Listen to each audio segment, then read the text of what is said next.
తర్వాత తను వెళ్లాల్సిన పట్టణానికి ఫ్లైట్లు లేవు, కానీ ఖచ్చితంగా కాన్ఫరెన్స్ కి వెళ్ళాలి. ఏం చేశాడో తెలుసా? రెంట్కి ఒక కారు తీసుకున్నాడు. తనే డ్రైవింగ్ చేసుకుంటూ వెళ్ళిపోతా ఉన్నాడు. భయంకరమైన వర్షం. ఆ వర్షంలో దారి తప్పిపోయాడు. చీకటి పడిపోయింది. ఒక పల్లెటూరు వచ్చింది. ఒక ఇంట్లో దీపం ఉంది. కారు ఆపాడు. వెళ్ళమ్మా అని పిలిస్తే ఆ ఇల్లాలు బయటకు వచ్చింది. ఏంటండి, నేను దారి తప్పిపోయానమ్మా, బాగా ఆకలిగా ఉంది, కనీసం కొంచెం టీ అన్నా ఇస్తే కాస్త ఆకలి తగ్గిద్దమ్మా, కూర్చోమంది. అయ్యా మీరు టీ తాగుతూ ఉండండి, నేను ప్రార్థన చేయాలి. దేనికి?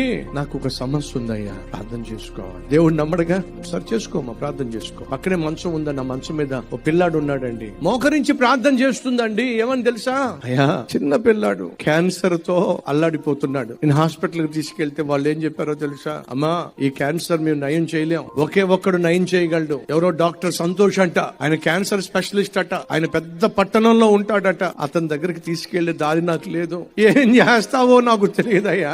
ఆ సంతోష్ అనే డాక్టర్ గారిని మాకు పరిచయం చేయ్యా. ప్రార్థన చేస్తుందండి. టీ తాగేవాడు కాస్త ఆ కప్పు పక్కన పెట్టేశాడండి. ఈయన పేరేమిటి? సంతోష్. ఏమి స్పెషలిస్ట్?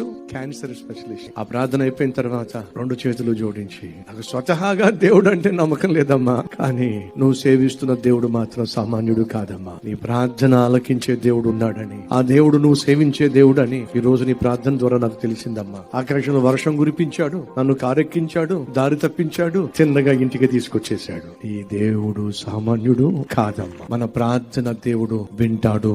ఎందుకని? ఆయన చెవులుండి వినగలిగిన వాడు, కళ్ళుండి చూడగలిగిన వాడు, నోరుండి మాట్లాడగలిగిన వాడు, మనసుండి అర్థం చేసుకోగలిగిన వాడు, నీ ప్రార్థన విని శ్రేష్టమైన జవాబు ఇవ్వగలిగిన వాడు.